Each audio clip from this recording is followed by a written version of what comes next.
Hello बच्चों, good afternoon. चलो बच्चों, आज हम इस वीडियो में लेकर के आए हैं इलास्टिसिटी कांस्टेंट। इलास्टिसिटी कांस्टेंट हमने 3 बताई थी आपको। क्या बेटा?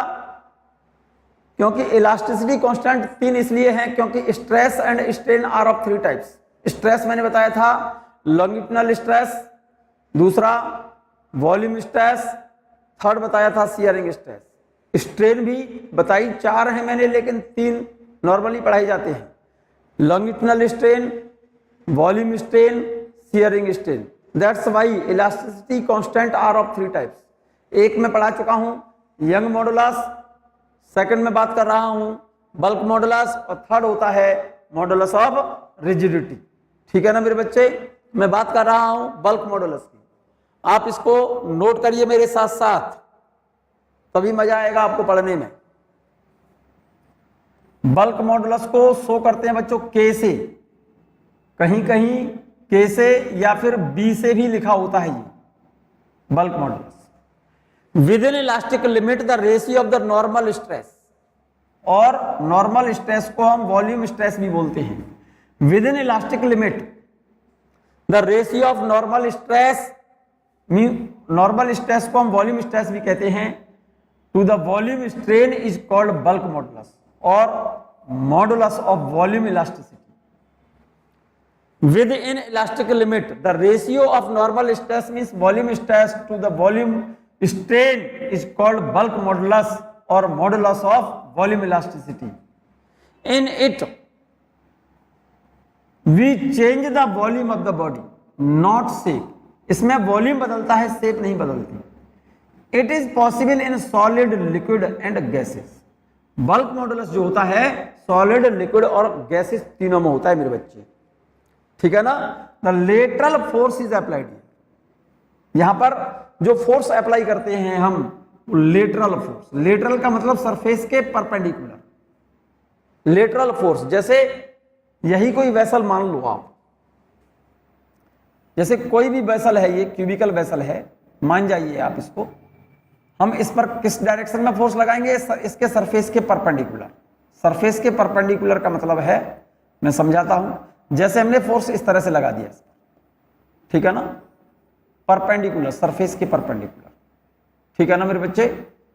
सरफेस के परपेंडिकुलर, या तो इस तरह से लगाया या आपने बाहर की तरफ लगाया। दूसरे केस में हम देख सकते हैं, कह सकते हैं, जैसे मान लो कोई स्फेरिकल बॉडी है, ठीक है, तो इस पर जो फोर्स अप्लाई हो वो normal to surface, lateral force बोलते हैं इसको। मतलब सरफेस के नॉर्मली फोर्स अप्लाई करते हैं इसमें हम, नॉर्मल टू सरफेस। तो यहां पर लेटरल फोर्स का मतलब है सरफेस के normally, the lateral force is applied.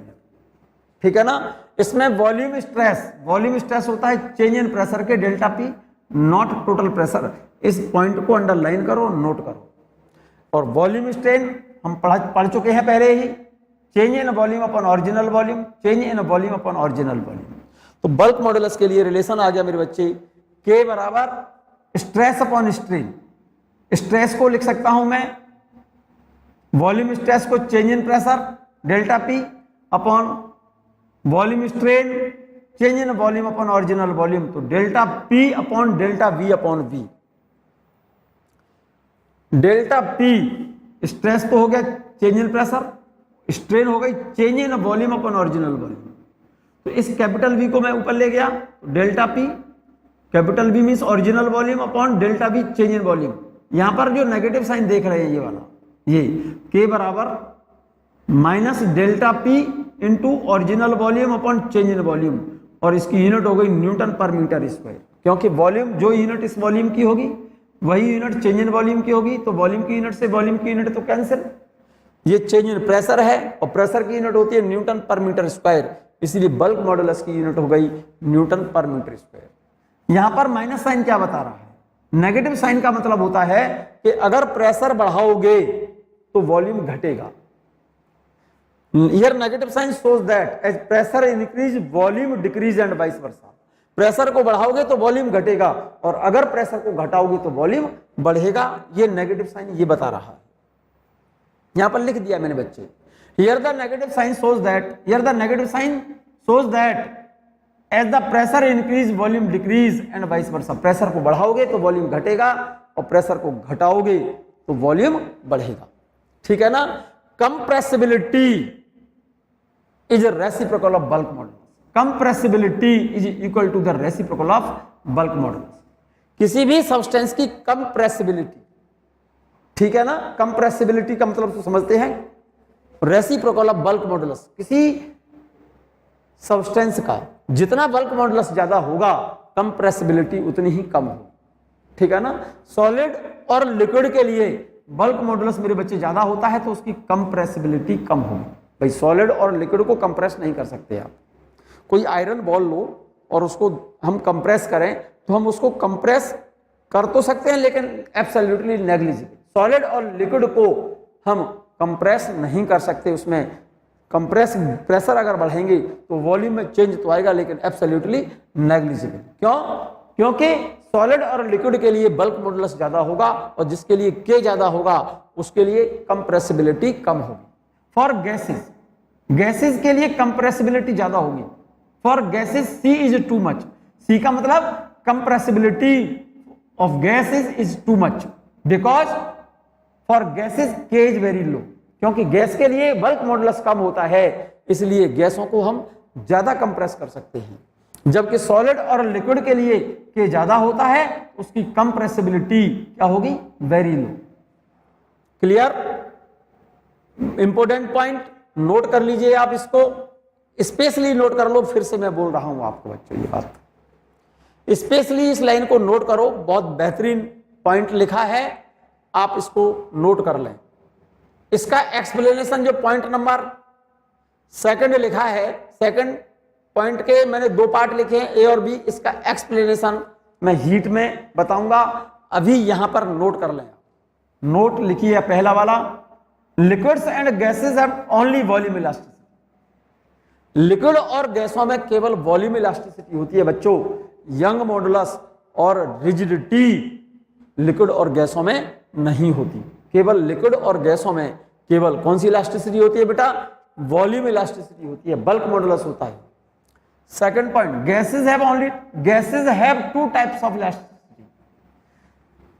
Liquid और गैसों में केवल वॉल्यूम इलास्टिसिटी होगी और गैसों की इलास्टिसिटी जो होती है बेटा, वॉल्यूम इलास्टिसिटी, वो दो तरह की है।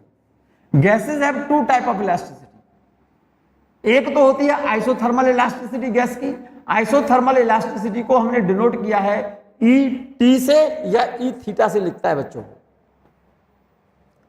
Gases have two type of elasticity. Gas की एक इलास्टिसिटी तो होती है आइसोथर्मल इलास्टिसिटी, इसको ई टी से डिनोट करते हैं हम। और isothermal elasticity of gas equal होता है initial pressure of gas. Isothermal elasticity gas के इनिशियल प्रेशर के बराबर होती है। और दूसरी इलास्टिसिटी होती है मेरे बच्चे एडियाबेटिक इलास्टिसिटी, और एडियाबेटिक इलास्टिसिटी को शो करते हैं ई ए से इक्वल टू गामा। इसको क्या पढ़ा जाता है? गामा। पॉइजन रेशियो बोलते हैं इसको, gamma times pressure of gas. फिर से समझो, गैसों की वॉल्यूम इलास्टिसिटी जो होती है वो दो प्रकार की है। एक तो आइसोथर्मल वॉल्यूम इलास्टिसिटी गैस के इनिशियल प्रेशर के बराबर होती है, और एडियाबेटिक वॉल्यूम इलास्टिसिटी गैस के प्रेशर के गामा टाइम्स होती है। इसको गामा पढ़ते हैं, गामा बेटे, इसको बोलते हैं क्या बेटा? गामा। और गामा बराबर होता है सीपी अपॉन सीवी, ठीक है। इसको पॉइजन रेशियो बोलते हैं। क्या बोलते हैं? Poisson ratio. इसको बोलते हैं पॉइजन रेशियो बोलते हैं इसको, नोट कर लो। क्या बोलते हैं इसे? Poisson ratio. नोट कर लीजिए आप इसे। CP specific heat of gas at constant pressure, constant pressure, ठीक है मेरे बच्चे। CV is specific heat at constant volume. Constant volume. Note करिए आप इसे, क्या बेटा, gases have two types of elasticity. गैसों की इलास्टिसिटी दो तरह की है, एक तो आइसोथर्मल इलास्टिसिटी, गैस की आइसोथर्मल इलास्टिसिटी गैस के इनिशियल प्रेशर के बराबर होगी, और एडियाबैटिक इलास्टिसिटी गैस के इनिशियल प्रेशर के गामा टाइम्स होती है, और गामा बराबर होता है Cp अपॉन Cv। गामा को बोलते हैं हम पॉइजन रेशियो, नोट कर सकते हो, POISSON एपोस्ट्रोफियस S लिखा लगाया है मैंने, पॉइजन रेशियो पढ़ते हैं इसको, ठीक है नहीं, पॉइजन्स लॉ, ये हम हीट में एक्सप्लेन करेंगे, ठीक है मेरे बच्चे, नोट कर लिया। Gases have two type of elasticity, isothermal elasticity of gas is equal to pressure of gas, initial pressure of gas, and adiabatic elasticity of gas is equal to gamma times initial pressure of gas, और gamma is equal to होता है Cp upon Cv, Cp upon Cv। Cp यहां पर है specific heat of gas at constant pressure, Cv specific heat of gas at constant volume, और ratio of adiabatic elasticity and isothermal elasticity is equal to gamma is equal to Cp upon Cv। इस relation को ठीक से याद रखना, isothermal elasticity, isothermal elasticity of gas, इसको ET से show करते हैं बच्चों, या फिर E थीटा से शो करते हैं, कहीं कहीं E थीटा लिखा होता है, is equal to initial pressure of gas. और एडियाबैटिक इलास्टिसिटी मेरे बच्चे, adiabatic elasticity of gas, elasticity of gas, इसको EA से शो करते हैं हम, और is equal to gamma times pressure of gas, और गामा बराबर होता है मेरे बच्चे Cp upon Cv is equal to this upon this कर देंगे तो क्या बचेगा, gamma into P upon P is equal to EA। Adiabatic elasticity और आइसोथर्मल इलास्टिसिटी का रेशियो किसके बराबर है, पॉइजन रेशियो। इस गामा को बोलते हैं पॉइजन्स रेशियो, ठीक है, नोट कर लीजिए आप इसको, नोट कर लिया, नोट कर लो जल्दी से बच्चों, नोट करिए आप इसे, सब बच्चे नोट करो तभी मजा आएगा।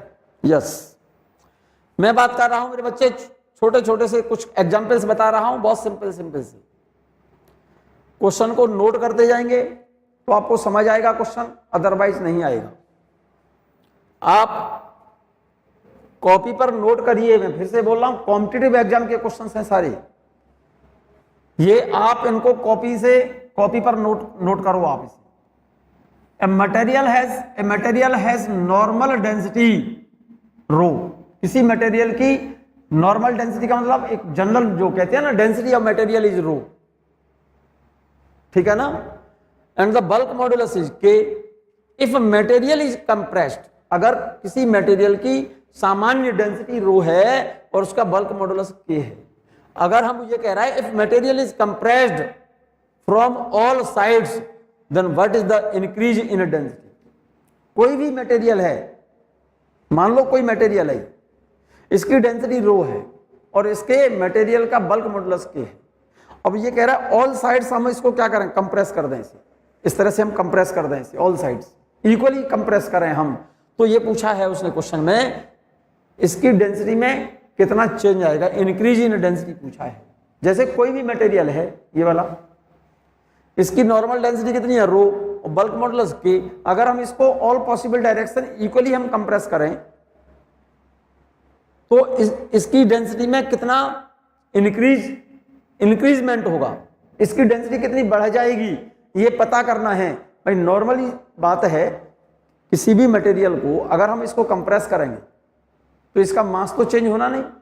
अरे भाई कोई भी आयरन पीस है मान जाओ, अगर हम इसको दबा दें तो क्या इसका मास बढ़ जाएगा, नहीं बढ़ेगा भाई। कंप्रेस करेंगे तो मास तो सेम रहेगा ना, लेकिन वॉल्यूम और डेंसिटी बदलेगी। कंप्रेस करेंगे तो वॉल्यूम घट जाएगा, और वॉल्यूम घट जाएगा तो यूनिट वॉल्यूम में जो मास होता है वो डेंसिटी बोलते हैं। तो डेंसिटी कंप्रेस करेंगे तो वॉल्यूम घटेगा तो डेंसिटी बढ़ेगी, but mass of body does not change. यहां पर एक लाइन लिखी है, here the mass of substance और body does not change, mass equal to होता है वॉल्यूम इनटू डेंसिटी। ये तो इनिशियल वॉल्यूम है, ये इनिशियल डेंसिटी है। जब हम उसको कंप्रेस करेंगे तो वॉल्यूम तो घटेगा बच्चों। मान लो वॉल्यूम घट करके V माइनस डेल्टा V हो गया, डेल्टा V तो वॉल्यूम घट गया, तो और वॉल्यूम कितना बचेगा, पहले वॉल्यूम V है, अब इसमें से डेल्टा V कम हो गया कंप्रेस करने से, तो कितना बचा बाद में V माइनस डेल्टा V, और डेंसिटी बढ़ गई रो प्लस डेल्टा रो। भाई सिंपल सी बात हो गई, जब कंप्रेस करेंगे तो वॉल्यूम तो घटेगा, इनिशियल वॉल्यूम V और इनिशियल डेंसिटी रो। मान लो वॉल्यूम कंप्रेस करने से वॉल्यूम डेल्टा V घट गया, तो फाइनल वॉल्यूम कितना होगा V माइनस डेल्टा V, और डेंसिटी डेल्टा रो इंक्रीज हो गई, तो फाइनल डेंसिटी कितनी होगी रो प्लस डेल्टा रो। तो initial volume into initial density is equal to final volume into final density is equal to same, means mass change नहीं होगा। ये लाइन समझ आई है कि नहीं आई है बच्चों?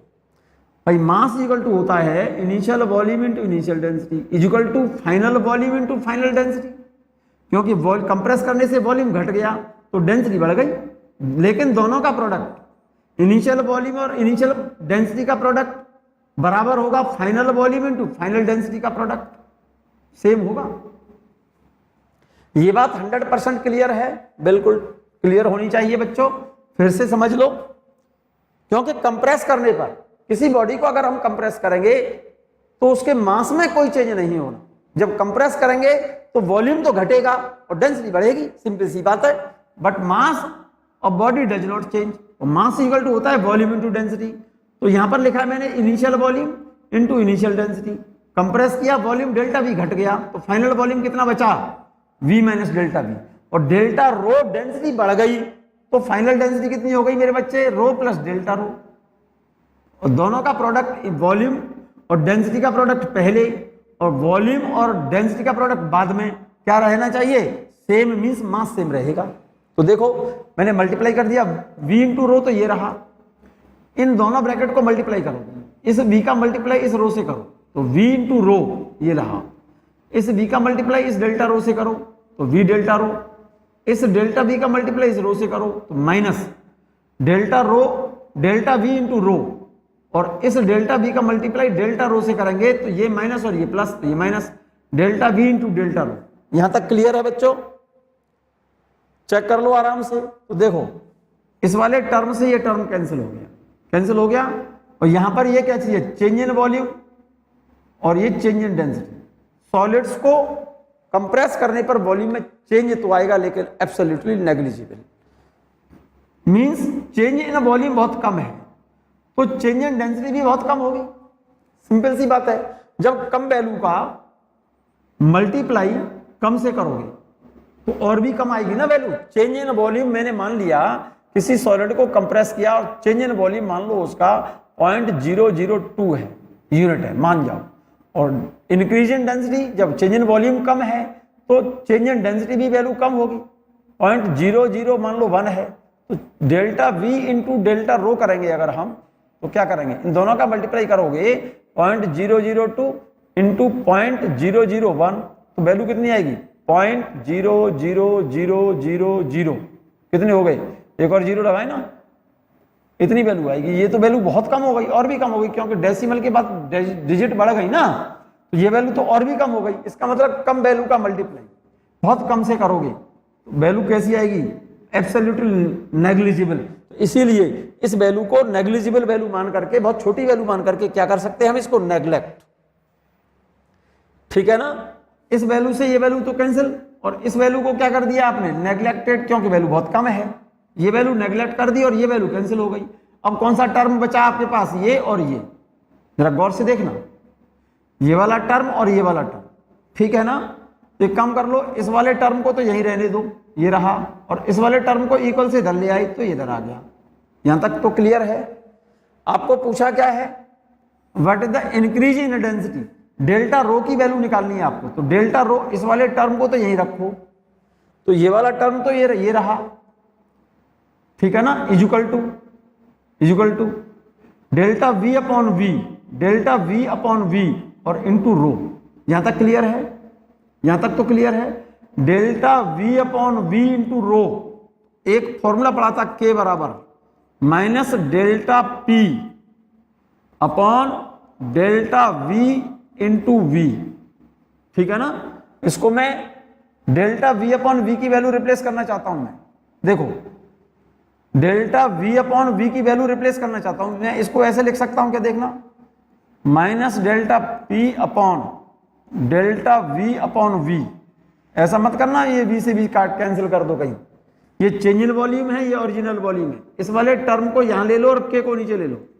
तो delta V upon V is equal to minus delta P upon K. इस डेल्टा वी अपॉन वी की वैल्यू इस जगह पर क्या लिख सकते हो, delta P upon K, delta P upon K into rho. यहां पर मैंने माइनस साइन नहीं लगाया है। इसका सेंस क्या हो जाता कि अगर वॉल्यूम घट गया है तो डेंसिटी बढ़ेगी और वॉल्यूम बढ़ेगा तो डेंसिटी घटेगी। तो माइनस साइन की जरूरत आपको नहीं है, डायरेक्ट इंक्रीज इन डेंसिटी पूछा है उसने। तो डेल्टा वी अपॉन वी की जगह पर मैंने क्या लिख दिया, डेल्टा पी अपॉन के। ये इस वाले रिलेशन से, क्योंकि के बराबर होता है delta P upon delta V into V.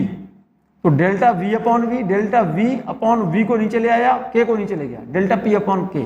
तो डेल्टा वी अपॉन वी की जगह पर डेल्टा पी अपॉन के, मैंने इसकी जगह पर ये वैल्यू रिप्लेस कर दी यहां से। तो रिजल्ट आ गया increase in density. Formula direct निकल आया डेल्टा रो, ये इंक्रीज इन डेंसिटी है मेरे बच्चे, और ये चेंज इन प्रेशर है मेरे बच्चे। के बल्क मॉडुलस और रो इनिशियल डेंसिटी है उसकी, नॉर्मल डेंसिटी जो दी थी क्वेश्चन में ये वाली। क्लियर? नेक्स्ट क्वेश्चन नोट करें आप, नेक्स्ट क्वेश्चन भी नोट करें, ये वाला बहुत सिंपल सा क्वेश्चन है ये भी।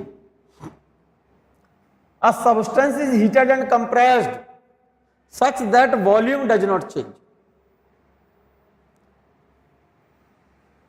A substance is heated and compressed such that volume does not change.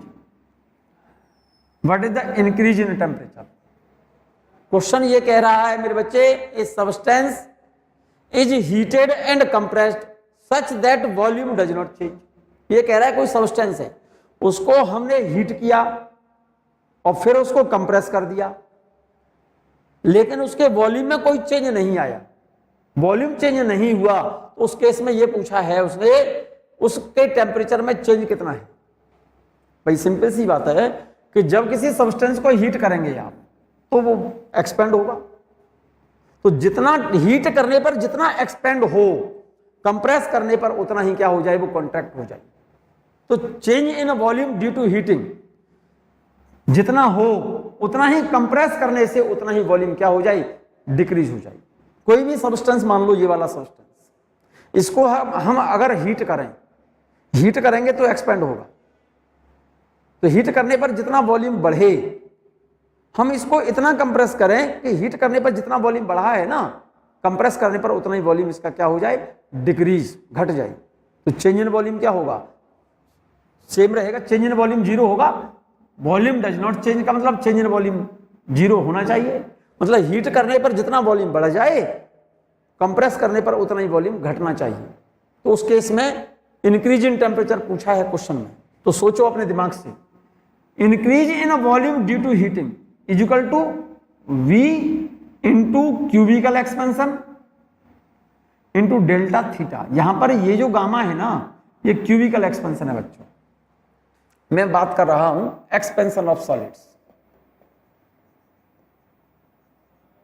Expansion of solid, expansion of solids due to heating, solids due to heating.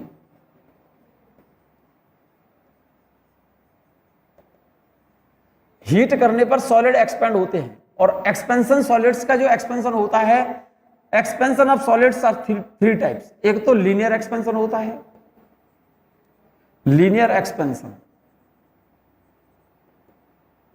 और एक होता है सुपरफिशियल, सुपरफिशियल एक्सपेंशन। ठीक है ना? और एक होता है मेरे बच्चे क्यूबिकल, क्यूबिकल एक्सपेंशन। नोट कर लें आप इसे। लीनियर एक्सपेंशन कॉफिशिएंट होता है अल्फा, सुपरफिशियल एक्सपेंशन कॉफिशिएंट होता है बीटा, और क्यूबिकल एक्सपेंशन और वॉल्यूम एक्सपेंशन कॉफिशिएंट होता है गामा। इसको बोलते हैं coefficient of volume expansion, gamma को बोलते हैं कॉफिशिएंट ऑफ वॉल्यूम एक्सपेंशन या क्यूबिकल एक्सपेंशन, अल्फा को बोलते हैं coefficient of linear expansion, beta को बोलते हैं coefficient of superficial expansion, gamma को बोलते हैं हम क्यूबिकल एक्सपेंशन। ये गामा सीपी अपॉन सीबी नहीं है, यहां पर इस गामा को बोलते हैं cubicle coefficient of cubical expansion बोलते हैं। और अल्फा, बीटा और गामा का रेशियो 1:2:3 होता है, 3 डायमेंशनल एक्सपेंशन होता है। जैसे किसी रॉड को अगर हम हीट कर दें तो इसकी लेंथ बढ़ेगी, लंबाई में बढ़ेगा, सरफेस एरिया भी इंक्रीज करेगा और इसका वॉल्यूम भी इंक्रीज करेगा। तो 3 डायमेंशनल एक्सपेंशन होता है। किसी भी सॉलिड को, किसी रॉड को अगर हम हीट कर दें तो इसकी लंबाई भी बढ़ेगी, इसका सरफेस एरिया भी बढ़ेगा और इसका वॉल्यूम भी बढ़ेगा।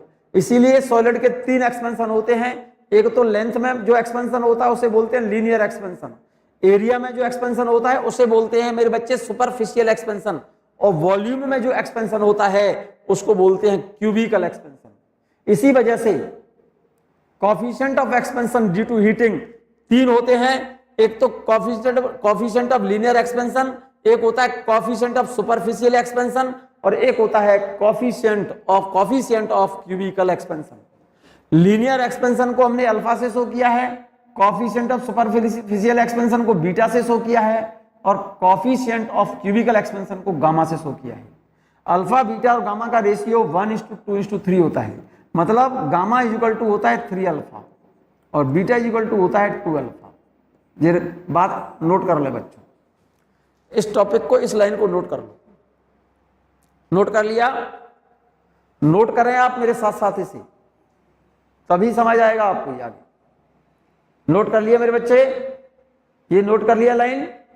चलिएगा यहां से आगे की बात करें बच्चों। अब ध्यान से सुनिएगा, linear expansion alpha, linear expansion, coefficient of linear expansion alpha equal to होता है change in length upon original length into change in temperature. Superficial expansion, superficial expansion, coefficient of superficial expansion को बीटा से show करते हैं, और beta बराबर होता है change in area upon original area into change in temperature. और coefficient of cubical expansion, cubical expansion, coefficient सबके साथ लिख देना। कोएफिशिएंट ऑफ क्यूबिकल एक्सपेंशन बच्चों जरा ध्यान से लिखना, ठीक है? नहीं, इंग्लिश मेरी कमजोर है थोड़ी सी। Change in volume upon original volume into change in temperature. Topic को समझने में आपको कोई प्रॉब्लम नहीं आने दूंगा, चिंता ना करो। और सभी का जरा गौर से देखो, change in length upon original length into change in temperature, ये linear coefficient of linear expansion है। Coefficient of superficial expansion change in area upon original area into change in temperature. Coefficient of cubical expansion gamma is equal to change in volume upon original volume into change in temperature. ये वाला gamma जो है ना, ये क्वाज़र ratio नहीं है, इसको बोला जाता है, इस गामा को बोला जाता है coefficient of super cubical expansion, coefficient of volume expansion या cubical expansion. Delta V change in volume upon original volume into change in temperature. तो यहां पर यही लाइन लिखी है मेरे बच्चे, देखो, increase in volume due to heating, तो हीट करने पर चेंज इन वॉल्यूम कितना आएगा? Delta V. डेल्टा वी इस रिलेशन से देखो जरा यहां से, डेल्टा वी बराबर original volume into cubical expansion coefficient, volume expansion coefficient बोलते हैं gamma, into change in temperature. तो हीट करने की वजह से वॉल्यूम में चेंज कितना आया? Original volume into cubical expansion coefficient और ये चेंज इन टेम्परेचर। हीट करने के कारण इतना वॉल्यूम इसका बढ़ गया, इतना। तो जितना वॉल्यूम हीट करने की वजह से इंक्रीज हुआ है, कंप्रेस करने से उतना ही वॉल्यूम क्या होना चाहिए, घटना चाहिए। तो decrease in volume due to compression change in volume क्या होगा, फॉर्मूला एक मैं जानता हूं, आप भी जानते होंगे, K बराबर delta P upon change in volume into original volume. तो डेल्टा V कितना होगा यहां पर, डेल्टा V बराबर K को नीचे ले लो, change in pressure upon K और इनटू ओरिजिनल वॉल्यूम। तो ये रहा change in volume, decrease in volume due to compression delta P upon K, delta P upon K into V। ये वाला रिलेशन मैंने उठाया यहां से क्लियर है। अब हीट करने पर जितना वॉल्यूम इंक्रीज हुआ, कंप्रेस करने पर ये वॉल्यूम उतना ही क्या होना चाहिए, डिक्रीज। यहां पर लिखा है डिक्रीज इन वॉल्यूम और यहां पर लिखा है इंक्रीज इन वॉल्यूम। हीट करने पर जितना वॉल्यूम बढ़ा, कंप्रेस करने पर उतना ही वॉल्यूम घट जाए, मींस ये वाला वॉल्यूम बराबर इसके हो। तो ये बराबर इसके लिख दो, तो V into gamma into delta theta ये रहा, V gamma into delta theta equal to delta P into V upon K। तो चेंज इन टेम्परेचर निकल आएगा यहां से, इस V से ये वाला V कैंसिल, इस वाले V से ये वाला V कैंसिल। तो delta theta equal to delta P upon gamma into K। This is the required result. Note कर लिया बच्चों, नोट कर लिया ये टॉपिक, ये पॉइंट नोट कर लिया, नोट कर लें आप इसे, कर लिया। चलिएगा मैं बात कर रहा हूं बच्चों, चेंज इन टेम्परेचर निकल आया delta P upon K into gamma. Delta P change in pressure है, K बल्क मॉडुलस, गामा क्या चीज है यहां पर, कोएफिशिएंट ऑफ वॉल्यूम एक्सपेंशन। तो यहां पर लिख दिया है मैंने gamma equal to 3 alpha, coefficient of volume expansion, alpha coefficient of linear expansion. ये मैं बता चुका, गामा इक्वल टू 3 अल्फा होता है। क्लियर है। नेक्स्ट क्वेश्चन नोट करें बच्चों, बहुत अच्छा सा क्वेश्चन, ये भी बहुत बेहतरीन क्वेश्चन है, आप नोट करिए इसको भी। वाटर इन ए बलून, ये कह रहा है क्वेश्चन में, water in a balloon is taken in a lake so that volume decreases by 0.01%। तो क्वेश्चन में पूछा है then find out the depth of lake. उस लेक की डेप्थ कितनी है, जिस डेप्थ पर जाने पर उस बलून के अंदर जो पानी भरा हुआ है उसका वॉल्यूम कितना घट रहा है, 0.01%। क्वेश्चन ये कह रहा है कि ये कोई बलून है, इसको बलून मान लो आप, और इसके अंदर पानी भरा हुआ है। क्या है इसमें, पानी है, इसके अंदर वाटर है। अब वो ये कह रहा है क्वेश्चन में, इस बलून को ये कह रहा है water in a balloon is taken in a lake so that volume decreases by 0.01%। Then find out the depth of lake given that value of G 10 metre per second square and bulk modulus of water 2 × 10⁹ newton per metre square and density of water is 10³ kilogram per metre. Question समझ आ गया होगा। ये कह रहा है कि कोई बलून है, उसमें पानी भरा है, और इस बलून को किसी लेक के अंदर ले गई नीचे। जब बलून कहां पर है, एयर में है, जरा गौर से देखिएगा, ये बलून एयर में है, तो इस पर जो प्रेशर होगा, ऊपर से जो प्रेशर आ रहा होगा वो तो एयर प्रेशर होगा ना, इस पर तो ये तो एयर प्रेशर होगा, ऊपर से एयर प्रेशर। और जब इस बलून को पानी के अंदर ले गए, तो ये कह रहा है, मैं कह रहा हूं, मान लो पानी को हम, इस बलून को पानी के अंदर h डेप्थ पर ले गई, तो इस बलून पर जो प्रेशर आएगा वो प्रेशर किस किस का होगा।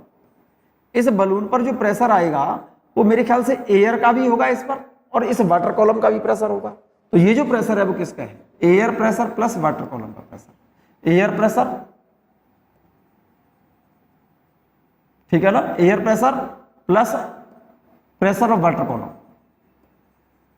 क्या बेटा, pressure of water column, water column. इस वाटर कॉलम का प्रेशर आएगा इस पर, और ऊपर से एयर का प्रेशर आएगा। तो इसके ऊपर जो प्रेशर एक्स्ट्रा जो आया वो कौन सा है? तो वाटर कॉलम का प्रेशर एक्स्ट्रा है। एयर प्रेशर तो पहले भी था जब एयर में है तब। एयर प्रेशर जब इसको पानी के अंदर ले गए, लेक के अंदर एच डेप्थ पर ले गए, तो इस पर जो एक्स्ट्रा प्रेशर आ रहा है, इस बलून पर जो पानी का ही तो प्रेशर आ रहा है, वाटर कॉलम का ही तो प्रेशर आएगा। तो इस पर बढ़ा हुआ प्रेशर कौन सा हुआ? एयर प्रेशर तो पहले भी है। एयर प्रेशर और पानी के अंदर जब गया तो इस पर दो प्रेशर है, एक तो एयर का प्रेशर आएगा हवा का, और एक आएगा इस वाटर कॉलम का एच डेप्थ के पानी का। भाई इस बलून के ऊपर जो पानी भरा हुआ है लेक में, उस वाटर का भी तो प्रेशर आएगा। तो इसमें बाद में प्रेशर जो आएगा किस किस का आएगा?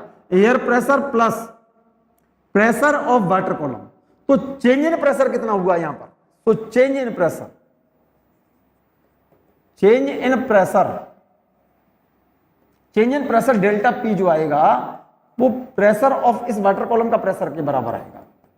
चेंज इन प्रेशर आएगा pressure of water column, pressure of water column. ये बात नोट कर लेना बच्चों। और वाटर कॉलम का प्रेशर कितना होगा? H D G. एच तो डेप्थ है और डी डेंसिटी है पानी की, और G acceleration due to gravity. तो चेंज इन प्रेशर आएगा एच डी जी के बराबर। इस पॉइंट को नोट कर लिया जाए। फिर से मैं बोल रहा हूं भाई, सिंपल सी बात है, जब बलून एयर में है तो इसके ऊपर प्रेशर केवल एयर का होगा।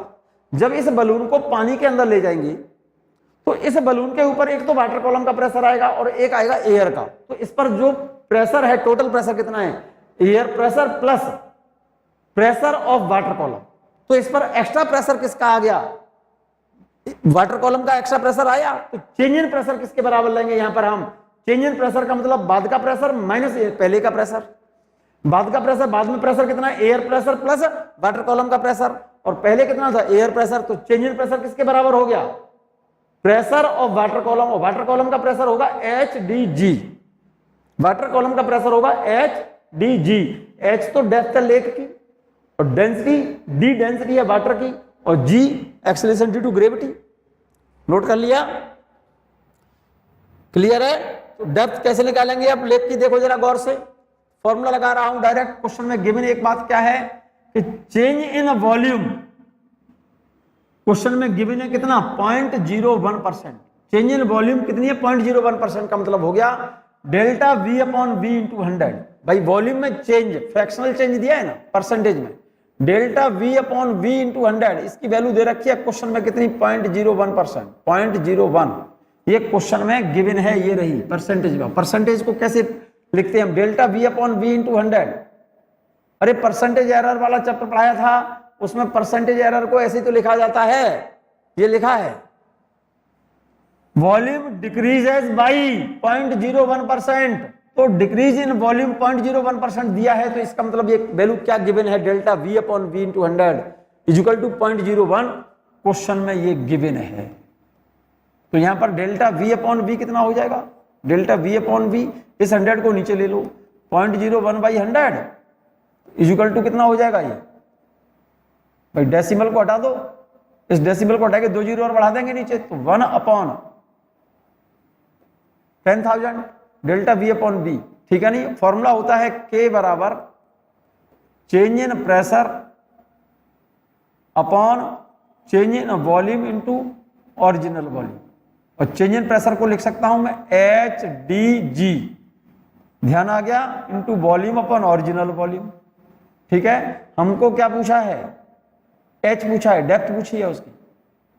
अरे एच की वैल्यू पूछी है, एच इक्वल टू, एच को यहां रखो, बाकी सब इधर ले लो, delta V upon V into D और जी, और के यहां पर है। अरे डी जी को नीचे लाऊंगा ना, और के तो यहां पर है ही, इधर डेल्टा वी अपॉन वी को नीचे ले आया, के को इधर ले जाओ नीचे, तो क्या हो गया भाई? एच निकालना है, एच को तो मैंने यहां रखा, डेल्टा वी अपॉन वी को मैंने इधर ले आया, इंटू के ये रहा। ठीक है? और डी इंटू जी को नीचे लाओ इधर, अपॉन डी इंटू जी। इसकी जगह पर क्या लिख दूं? ये वैल्यू लिखी है आपकी 1/10,000 इंटू के की वैल्यू क्वेश्चन में गिवन है कितनी, 2 इंटू 10 की पावर 9 अपॉन डेंसिटी कितनी दी है पानी की, 10 पावर 3 क्वेश्चन में गिवन है ये रही, और जी की वैल्यू कितनी है 10, वैल्यू सॉल्व कर लो। तो देखो 4 पावर तो ये है, 3 पावर ये है, 4 3 7 और एक ये रही 8 पावर कम कर दो, नियर अबाउट कितनी, नियर अबाउट नहीं 20 मीटर डेप्थ पर जब जाएंगे हम तब बलून का वॉल्यूम 0.01% ही डिक्रीज होगा मात्र। इसका सेंस ये हो गया कि सॉलिड और लिक्विड को हम कंप्रेस तो कर सकते हैं लेकिन एब्सोल्युटली नेग्लिजिबल, इसीलिए एक लाइन लिख दिया बच्चों, that's why solids and liquid are almost incompressible. Compress तो कर सकते हैं लेकिन इनकंप्रेसिबल क्यों क्या, बहुत कम कंप्रेस कर सकते हैं। भाई देख रहे हो ना आप, 20 मीटर की डेप्थ पर जब गए नीचे तब वॉल्यूम मात्र कितना घटा है उसका 0.01%। इसका मतलब सॉलिड और लिक्विड को हम कंप्रेस नहीं कर सकते, चेंज इन वॉल्यूम जो आएगा उसमें बहुत कम आएगा। क्लियर है ये बात, चलिएगा नेक्स्ट क्वेश्चन नोट करिए आप। 100 CC gas at 75 centimetre of mercury, 100 नहीं बच्चों 1000 CC gas at 75 centimeter of mercury pressure is compressed to 750 cc. Then find the value of volume coefficient of gas. K की value पता करवा रहा है और given that G is equal to 9.8 metre पर second square and density of mercury 13.6 into 10 power 3 kilogram per metre. क्या बोला है उसने, 1000 cc gas at 75 centimeter of mercury pressure is compressed to 750 cc volume. Then find out the volume coefficient of gas. Question में G की value given है और density दी है किसकी, मरकरी। तो सिंपल सी बात है बच्चों, यहां पर बॉयल्स लॉ लगेगा मेरे ख्याल से। एट कांस्टेंट टेम्परेचर एक शब्द लिखना पड़ेगा आपको, यहां आप लिखे यहां पर 1000 cc gas at 75 centimeter of mercury pressure is compressed isothermally. compressed isothermally, यहां पर एक वर्ड लिख देना, यहां पर compressed isothermally, isothermally to 750 cc volume. 1000 cc gas at 75 centimeter of mercury pressure is compressed isothermally to 750 cc volume. Then find out the volume coefficient of gas. और question में given है G की value 9.8 metre पर second square और density of mercury 13.6 into 10 power 3 kilogram per metre cube. तो लगाइए Boyle's law, P1 V1 बराबर P2 V2। P1 value question में गिवन है 75 centimetre of mercury pressure, V1 कितना है 1000 सीसी, P2 की वैल्यू फाइंड कर लो पहले और V2 की वैल्यू दे रखी है 750 सीसी। तो देखो P1 की जगह पर तो लिख दिया मैंने 1000, P1 की जगह पर 1000 नहीं 75 ये लिखा है, चेक कर लो पहले। देखो P1 की वैल्यू क्वेश्चन में गिवन है 75 सेंटीमीटर ऑफ मरकरी प्रेशर, ठीक है ना, 75 सेंटीमीटर ऑफ मरकरी प्रेशर, ठीक है ना। V1 की वैल्यू दी है 1000 सीसी, ठीक है ना। P2 की वैल्यू पता कर लो पहले, V2 की वैल्यू क्वेश्चन में गिवन है कितने तक 750 सीसी, ठीक है। तो लगाइए बॉयल्स लॉ, P1 V1 बराबर P2 V2। तो P2 बराबर क्या हो गया P1 V1 upon V2। P1 कितना है 75 centimetre of mercury column, V1 की वैल्यू कितनी दी है 1000 अपॉन V2 की वैल्यू कितनी है, V2 की वैल्यू 750 सीसी। तो ये वैल्यू इससे 10 टाइम्स, एक जीरो यहां कैंसिल हो गया, ये 100 CC 100 centimetre of mercury pressure. P2 की वैल्यू आ गई 100 centimetre of mercury pressure, P2 की वैल्यू है।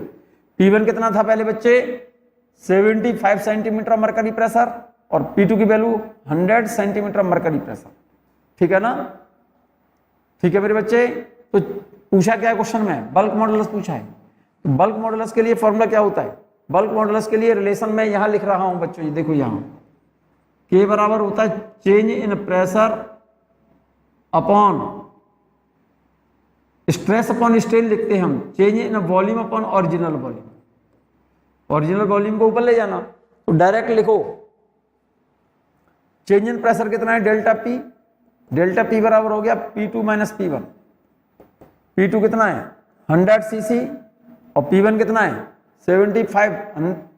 P2 है 100 सेंटीमीटर मरकरी प्रेशर और P1 है 75 centimetre mercury pressure. P2 minus P1, 100 में से 75 को सब्ट्रैक्ट करोगे 25 सेंटीमीटर ऑफ मरकरी प्रेशर। तो इसको मेरे बच्चे HDG इस वाले फॉर्मूले से न्यूटन पर मीटर स्क्वायर में चेंज करो। H की वैल्यू कितनी है 25 सेंटीमीटर मरकरी कॉलम की हाइट दी है, 25 सेंटीमीटर को लिख सकता हूं मैं 0.25 मीटर। डेंसिटी मरकरी की 13.6 इंटू 10 पावर 3 और जी की वैल्यू कितनी है 9.8।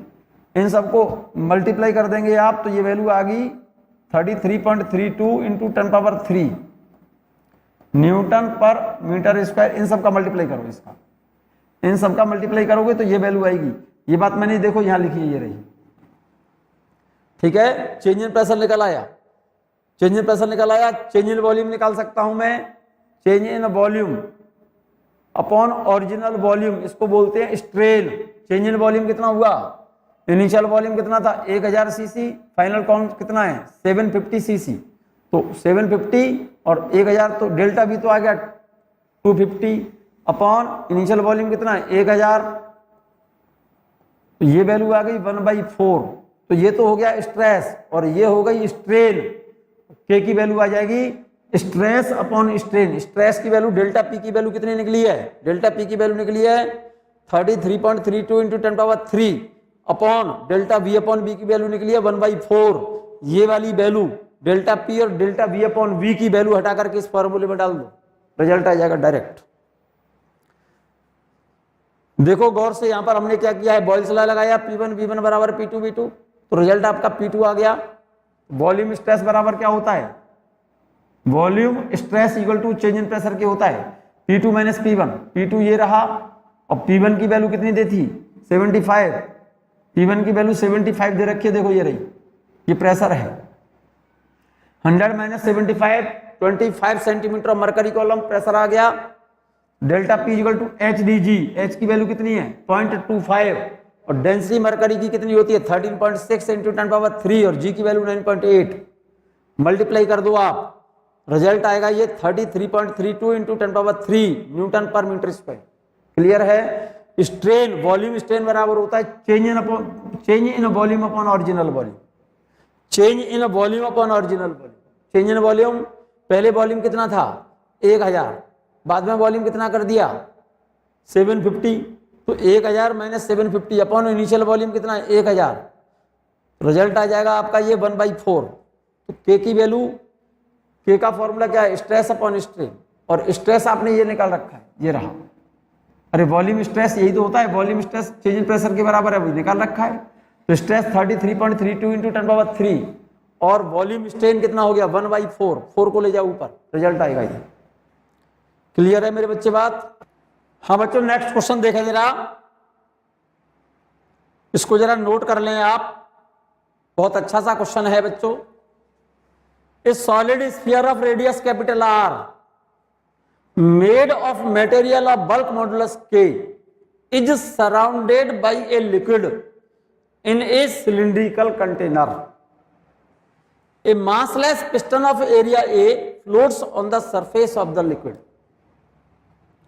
When a mass capital M is placed on the piston to compress the liquid, then find out the fractional change in the radius of the sphere. Question note करिए आप, बहुत simple question है, आप note कर लें पहले इसे। Note करिए मेरे बच्चे, शाबाश। ये क्वेश्चन एग्जाम में पूछा जा चुका है बच्चों, इसको नोट कर लीजिए आप।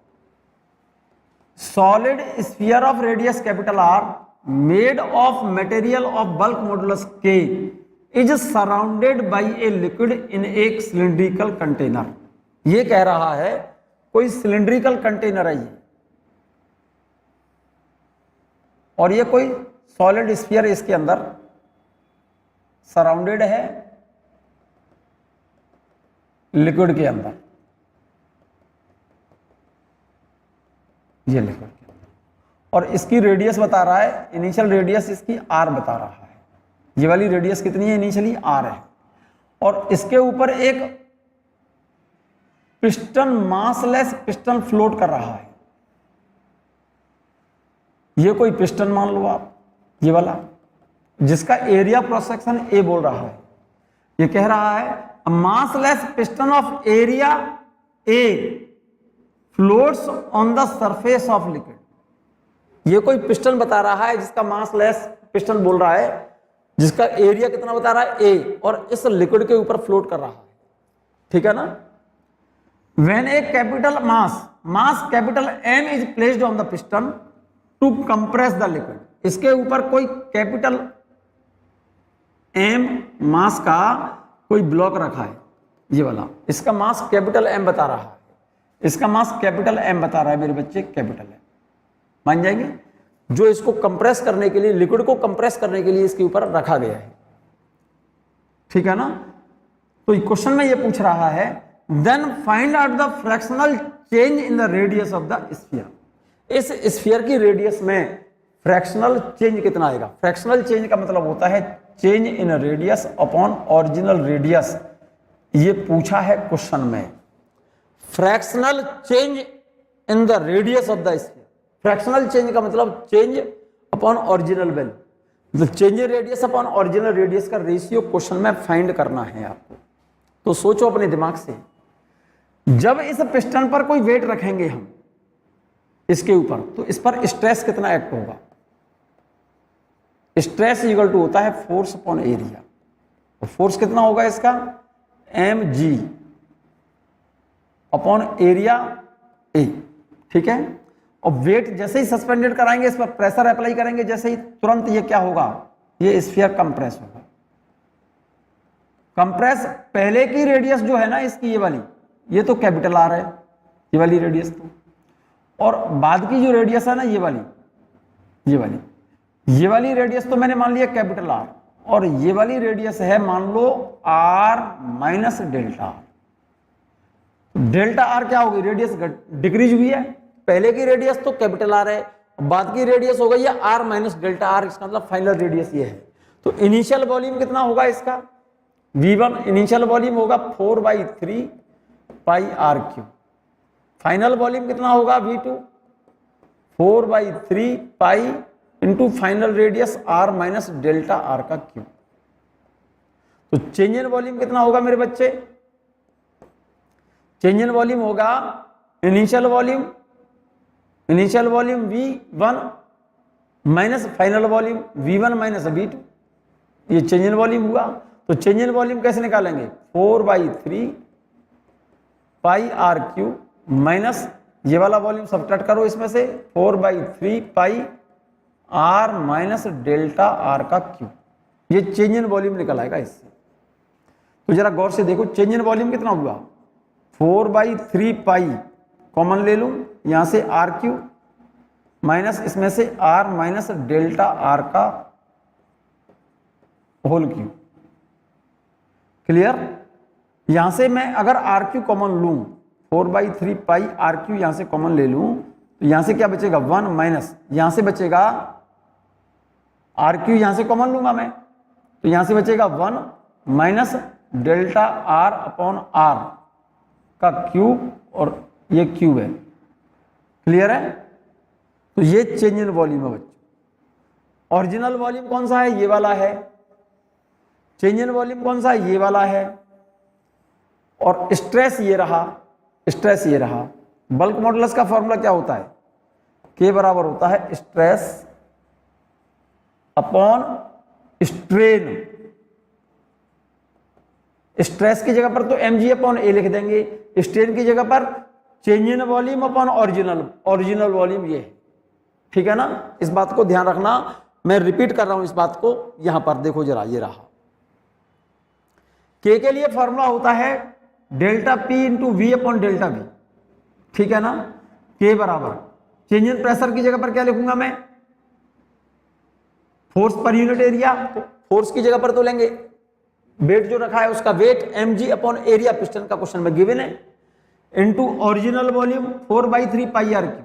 ये बात क्लियर है या नहीं है क्लियर, ये बात क्लियर है या नहीं है क्लियर बच्चों, जरा गौर से देखो। देखो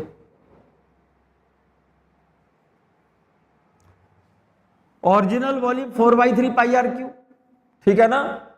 चेंज इन वॉल्यूम कैसे लेकर निकालें बच्चों हम, देखो इस वाले जो पहले स्फीयर ये है,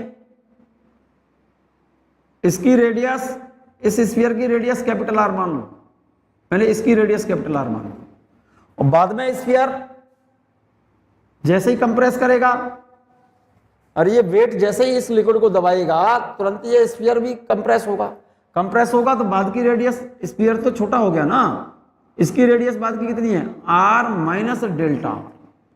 तो इनिशियल वॉल्यूम कितना हुआ, इस वाले स्फीयर का वॉल्यूम तो इनिशियल लेंगे, इस वाले स्फीयर का वॉल्यूम कितना हो गया 4/3 pi R cube, this is the initial volume v हो गया, ठीक है ना। ये तो v की जगह पर लिख दिया 4/3 पाई आर क्यू, और चेंज इन वॉल्यूम की जगह पर क्या लिखेंगे, इस स्फीयर का वॉल्यूम कितना हुआ भाई, कंप्रेस होने के बाद तो स्फीयर ये वाला हो गया ना जिसकी radius r minus delta are है, इस स्फीयर का वॉल्यूम कितना हुआ, इस वाले स्फीयर का volume 4/3 pi r minus delta R का क्यू। तो चेंज इन वॉल्यूम कैसे निकालेंगे, इस वॉल्यूम में से इसको सब्ट्रैक्ट कर दो तो डेल्टा भी निकल आएगा। तो इस वाले का वॉल्यूम कितना हुआ 4/3 पाई आर क्यू, ये रहा, माइनस करना है हमें किसका वॉल्यूम, इस वाले स्फीयर का वॉल्यूम, और इस स्फीयर का वॉल्यूम देखो जरा गौर से, इस वाले स्फीयर का वॉल्यूम कितना हो गया 4/3 पाई, और बाद की जो रेडियस है ना r माइनस डेल्टा आर, इसका क्यूब। तो यहां से मैंने इनिशियल वॉल्यूम में से फाइनल वॉल्यूम सब्ट्रैक्ट कर दिया। यहां तक तो बात क्लियर है बच्चों, यहां तक बात क्लियर है, क्लियर हो गई बात ये।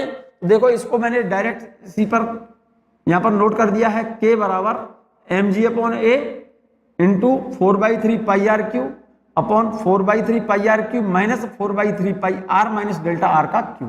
यहां तक क्लियर, जरा गौर से देखो, इसमें जरा गौर से देखो बच्चों, 4/3 पाई से 4/3 पाई कैंसिल कर दिया मैंने, देखो ये 4/3 पाई 4/3 पाई 4/3 पाई कैंसिल हो गए कॉमन लेकर, ऊपर क्या बचेगा आर क्यू, नीचे यहां आर क्यू माइनस ये रहा minus r minus delta R का क्यू। यहां तक क्लियर, यहां तक क्लियर है बच्चों।